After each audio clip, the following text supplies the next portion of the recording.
नमस्ते students. Class 11th geography में अपना जो टॉपिक चल रहा है अफवाह तंत्र, जिसमें अपन ने हिमालय अफवाह तंत्र की दो नदियों के बारे में, इसमें सिंधु और गंगा के बारे में अपन ने पढ़ा था। सिंधु और उसकी सहायक नदियाँ, गंगा और उसकी सहायक नदियाँ। आज अपन पढ़ेंगे ब्रह्मपुत्र नदी। तो इसके साथ ही हमारे हिमालय अफवाह तंत्र जो है कंप्लीट हो जाएगा। उसके बाद में हमारा नेक्स्ट जो आएगा वो प्रायद्वीपीय अफवाह तंत्र के बारे में पढ़ेंगे। तो इसमें अपन शुरू से देखते हैं। तो जो ब्रह्मपुत्र नदी है, इस ब्रह्मपुत्र नदी का उद्गम जो है तिब्बत में कैलाश पर्वत जो है, कैलाश पर्वत तिब्बत में स्थान है के पास में स्थित जिमा यांगजांग झील है। अब ये यांगजांग झील है जो अपनी बुक के अनुसार अगर अपन देखते हैं, अपने जो अभी वर्तमान में बुक है उसके अनुसार इसका उद्गम जो है ये विश्व की सबसे बड़ी नदी है। अब इसमें एक चीज़ और नोट कर लेना, मैंने नोट्स जो लिखे इसमें शायद वो लिखा नहीं। इसकी जो ये सबसे लंबी नदी बताई गई है, विश्व की सबसे लंबी नदी बताई गई है, जिसकी जो लंबाई है वो है 2900 किलोमीटर। 1700 किलोमीटर तो ये तिब्बत वाले क्षेत्र में जहाँ से उद्गम होता है वहाँ से चलती है, और जहाँ से अरुणाचल प्रदेश में प्रवेश करती है तो उसके बाद में फिर ये 1200 किलोमीटर अपने भारत वाले क्षेत्र में इसका बाहु क्षेत्र है। तो 1700 किलोमीटर का जो बाहु क्षेत्र है, अब अफवाह तंत्र है, वो तो है तिब्बत में, और 1200 किलोमीटर का अफवाह क्षेत्र जो है अरुणाचल असम वाले क्षेत्र से होते हुए बांग्लादेश तक इसका विस्तार है। तो ब्रह्मपुत्र नदी जो है इसका पर्वत कैलाश मानसरोवर पर्वत श्रेणी में मानसरोवर झील के पास चेमांग युंगडुंग झील हिमनद है। हिमनद का अर्थ होता है बर्फ़ वाला स्थान, ऐसा स्थान जहाँ पर बर्फ़ जमी रहती है।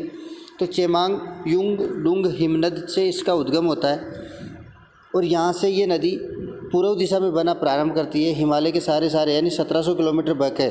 अब इसी को अपन ध्यान से इसमें देखते हैं एक बार कि ये जो नदी है आरंभ में ये तिब्बत के पठारी इलाके में यारलुंग सांगपो, तो इसमें तिब्बत के पठार में जब ये बहती है तो उस क्षेत्र में इसको सांगपो के नाम से जाना जाता है। और लगभग 4000 मीटर की औसत ऊंचाई पर, 4000 मीटर औसत ऊंचाई का मतलब समुद्र तल से 4000 मीटर की ऊंचाई पर 1700 किलोमीटर तक ये पूर्व की ओर बहती है। इसके बाद नामचा बरवा नामक जो पर्वत है, नामचा बरवा पर्वत के पास से दक्षिण दिशा में जैसे ही मुड़ती है तो ये अरुणाचल प्रदेश में प्रवेश करती है, और अरुणाचल प्रदेश में जैसे ही प्रवेश करती है तो वहाँ पर इसको सियांग, तिब्बत चीन में क्या बोलते हैं सांगपो, और अरुणाचल प्रदेश में क्या बोलते हैं सियांग। अब इसका नाम ब्रह्मपुत्र आगे पड़ेगा। अभी तक तो इसका नाम सांगपो था, फिर सियांग हो गया अरुणाचल में।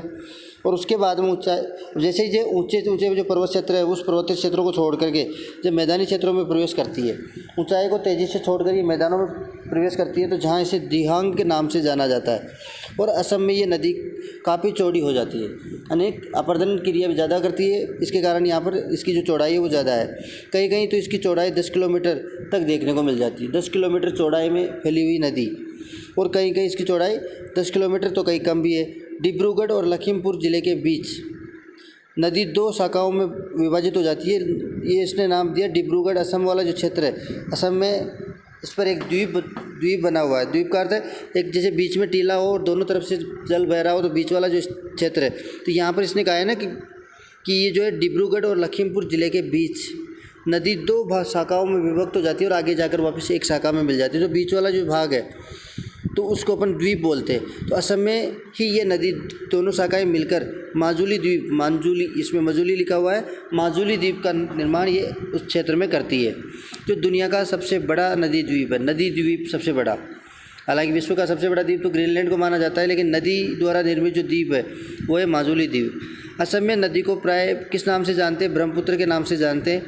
पर बोडो लोग इसे, बोडो का मतलब वहाँ की जो जनजाति है, वो बोडो लोग इसे बुल्लमबुत्तुर भी कहते हैं, जिसका अर्थ होता है कलकल की आवाज़ हमेशा उसमें से चलती रहती है, क्योंकि ये हिमनद से बहकर आती है, तो ये पूरे 12 महीने बहती है। इस कारण इसका नाम क्या रखा जाता है? बोडो लोग इसे बुल्लमबुत्तुर, इसकी कलकल की आवाज़ का निकलना इसका अर्थ होता है। अब अपने बुक के अनुसार अपन देखते हैं, जो आपको नोट्स मैंने PDF भेजा है इसका ब्रह्मपुत्र नदी का। तो इसके बाद में अपन शुरू से देखते हैं। तो यहाँ से ये पूर्व दिशा में जब बहना स्टार्ट करती है, उसके सारे बहकर दक्षिणी तिब्बत के शुष्क और समतल मैदान में 1200 किलोमीटर, अभी 1200 की वहाँ पे कितना दे रखा है 1700, तभी अपने बुक के अनुसार कितना है 1200 किलोमीटर बहकर दक्षिण में मुड़ जाती है। तिब्बत में से सांगपो के नाम से जानते हैं। तिब्बत के रांगो सांगपो, तिब्बत में ही एक रांगो सांगपो नामक एक दाहिने तट से आकर के एक सहायक नदी है, इसका नाम क्या है? रांगो सांगपो, दाहिने क्षेत्र से आकर इसमें मिलती है। तो जब आगे बढ़ती है और मध्य हिमालय में पहुँचती है तो वहाँ पर नमचा बरवा यानी 7,755 मीटर की ऊंचाई के साथ एक गहरा गर्त है वहाँ पर के पास एक गहरा गर्त का निर्माण करते हुए उस गर्त से जब वह बाहर निकलती है तो हिमालय के गिरिपथ का द्वारा हिमालय की जो तलहटी वाला जो क्षेत्र है यानी मैदानी क्षेत्र में प्रवेश करती है और इस क्षेत्र में से शीशंग और दिसंग के नाम से जाना जाता है। उसमें अपन ने पढ़ा था सियांग, तो शीशंग और दिसंग के नाम से इसको उस क्षेत्र में जानते हैं। जब अरुणाचल प्रदेश के सादिया नामक जो स्थान है वहाँ से ये भारत में प्रवेश करती है। नमचा बरुआ जो पर्वत है उसके पास में सादिया नामक स्थान से ये जो नदी है ये भारत में प्रवेश करती है और दक्षिण पश्चिम दिशा में बहकर इसके बाएं तट पर इसकी कुछ महत्वपूर्ण सहायक नदियां हैं वो इसमें आकर मिलती है, दिबांग, सिकांग और लोहित। और उसके बाद ये नदी ब्रह्मपुत्र के नाम से जाने लगती है। अब इसमें अपन देखें कि असम घाटी में 750 किलोमीटर की यात्रा में बहुत सी नदियाँ असम घाटी जो है उसमें 750 किलोमीटर की लंबाई पर ये बहती है। तो इस क्षेत्र में बहुत सारी नदियाँ आकर इसमें सहायक नदियाँ आकर इसमें मिल जाती है। और इसके बाद अगर देखा जाए कि इसके बाएं तट पर प्रमुख सहायक नदियाँ कौन सी, तो बूढ़ी है, दिहिंग है और धनसरी। बाएं ओर से आने वाली जो नदियाँ हैं इसमें मिलने वाली नदियाँ वो बूढ़ी, दिहिंग और धनसरी, और दाएं ओर से मिलने वाली सहायक नदियाँ हैं वो सुबनसिरी, कामेंग, मानस और सकौस है। सुबनसिरी जो है उसका उद्गम भी तिब्बत से ही होता है, तिब्बत क्षेत्र जो है चीन का, वहीं से इसका उद्गम होता है। और फिर ब्रह्मपुत्र नदी बांग्लादेश में प्रवेश करती है और फिर बांग्लादेश में जैसे प्रवेश करती है इसका नाम परिवर्तित हो जाता है, ये जमुना के नाम से जानती है वहाँ पर, और फिर दक्षिण में बहते हुए आगे बढ़ जाती है। बांग्लादेश में से जमुना कहते हैं और तिस्ता इसके दाहिने किनारे पर आकर मिलती है। अतः अंत में ये नदी पद्मा कि अब पद्मा कौन सी है, गंगा को बांग्लादेश में पद्मा कहते हैं, ब्रह्मपुत्र को बांग्लादेश में जमुना कहते हैं।